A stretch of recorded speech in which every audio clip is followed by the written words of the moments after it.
လူအကျွေးနဲ့မလှူပါနဲ့တသက်လုံးမှတ်ခဲ့ပါဘာလဲတော့အလူကိုအကျွေးနဲ့မလှူပါနဲ့ဘယ်တော့မှအကျွေးနဲ့မလှူနဲ့ဝတ္တလသုတ်တံမင်္ဂလာသုတ်ဟောပြီးနောက်ရက်မှာဝတ္တလသုတ်ဟောတယ်လှူမယ်လို့ပြောပြီးမလှူတာလူယုတ်မာတယ်ဘုရားကပြောတာမင်္ဂလာကကြီးပွားကြောင်းကိုပြောတာဝတ္တလသုတ်တံကဆုတ်ယုတ်ကြောင်းကိုပြောတာလှူမယ်လို့ပြောပြီးမလှူတာအလူကျွေးတင်တယ်အဲ့ဒါဝတ္တလတဲ့အလူကိုအကျွေးနဲ့မလှူပါနဲ့900လှူနိုင်900လှူ9ချက်လှူနိုင်9ချက်လှူမလုံးတဲ့အထဲမှာအကျွေးမရှာနေတဲ့မှာအလူကျွေးမထားနဲ့သိအနေများတာတရားတရားကတော့မနေ့က1000လှူမယ်ပြောတယ်ဒီနေ့ကျတော့ဒီဘုန်းကြီးသဘောမကျပါဘူး900လောက်လှူရင်အဲ့မှာ900အကျွေးတင်သွားမလှူရဲနဲ့ကိုမပြောဘူးလေမပြောဘဲနေတာကိတာမရှိဘူးအဲ့ဒါဘောအမြဲတမ်းသတိပေးခြင်းပါတယ်အလုံးမှတ်ထားတာပါပါတယ်တော့အလူကိုအကျွေးနဲ့မလှူနဲ့အကျွေးတင်ခံပြီးမလှူနဲ့အဲ့ဒါအရေးကြီးတယ်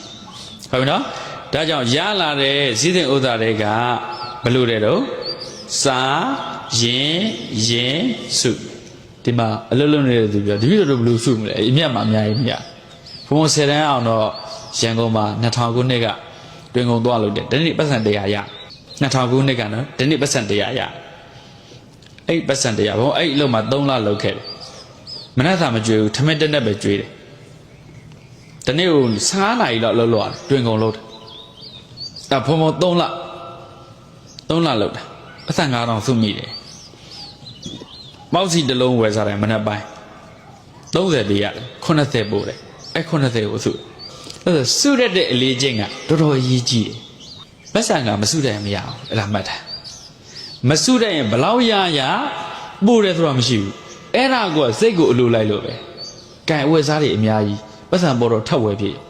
တော့ဘာလို့အဝတ်စားထိန်းသိမ်းရတဲ့တာဝန်ကြီးသွားရော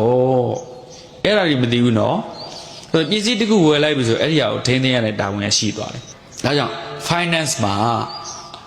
အပူမသုံးအောင်အဲ့ဒါမှတ်တာဘာတော့အပူမသုံးအောင်အပူသုံးတာဖြုံးတာပဲဒါကြောင့်သုံးတာနဲ့ဖြုံးတာကွဲဖို့လိုတယ်အဲ့မှာဘာရေးကြည့်တုံးဆိုတော့ရှာတဲ့သူကမဖြုံးဘူးတဲ့ဖြုံးတဲ့သူကလည်းမရှာဘူးတဲ့တကယ်ပတ်စံဖြုံးတဲ့သူတွေကတကယ်ရှာတာမဟုတ်ဘူးသူများပတ်စံနဲ့ဖြုံးနေတာတကယ်ရှာတဲ့သူတကယ်ကိုငွေကြီးရဲ့တန်ဖိုးသိလာတဲ့သူကလည်းမဖြုံးဘူးငွေကိုပိုးပြီးမာအောင်လုပ်ယူရတယ်ငွေကိုပိုးပြီးတော့ခိုင်အောင်လုပ်ယူရတယ်အခုကငွေကလက်ထဲဒီဘက်ထဲရောက်ဟိုဘက်ကထွက်သွားချက်ချင်းထွက်သွားတယ်အဲ့ဒါငွေကိုမာအောင်မလုပ်တာငွေကိုမြဲအောင်မလုပ်တာဒါကြောင့်ဘုန်းပြောပြငွေရှာတာအတော်လွယ်တယ်ဘုံ16စက္ကွန်းမှာကိုယ်ပိုင်လုပ်ငန်းတွေရှိတယ်ငွေရှာတာမခက်ဘူးငွေကိုမထိန်သိမ့်တဲ့လူဟာဖြတ်ပြစ်တာအဲ့ငွေကဒါကြောင့်ငွေရှာတာတဲ့နောက်တစ်ဆင့်အရေးကြီးတာငွေထိန်ကြီးရေးကြည့်ထိန်တဲ့ရင်တော့တတိဖြစ်တယ်တို့လူချမ်းသာမဖြစ်ဘူးလူချမ်းသာဖြစ်ဖို့ကြတယ်ရင်းနှီးမြှုပ်နှံမှုလို့လေဒါကြောင့်ငွေရှာတာ3ဆင့်ရှိတယ်ရှာတဲ့အဆင့်ရယ်ထိန်တဲ့အဆင့်ရယ်ရင်းနှီးမြှုပ်နှံမှုအဆင့်အတူတူပဲဘယ်နိုင်ငံဘယ်ဘာသာဘယ်ကဘာနဲ့နေအတူတူပဲရှာတာကမခက်ဘူးနော်တကယ်တမ်းကိုယ်မှာအရေးချင်းရှိတဲ့ဆိုငွေကရှာလို့လွယ်တယ်အေးဘာအရေးကြီးဆိုထိန်းတာကြတော့အရေးကြီးသွားပြီရှာနိုင်တော့လူကပျက်စီးဖို့လွယ်သွားတယ်ဒါကြောင့်အဲ့ဒီငွေထိန်းနည်းကလူပါထိန်းနိုင်မှငွေကထိန်းနိုင်တာလူမထိန်းနိုင်လူကဖြတ်ပြစ်တာအဲ့ဒီငွေက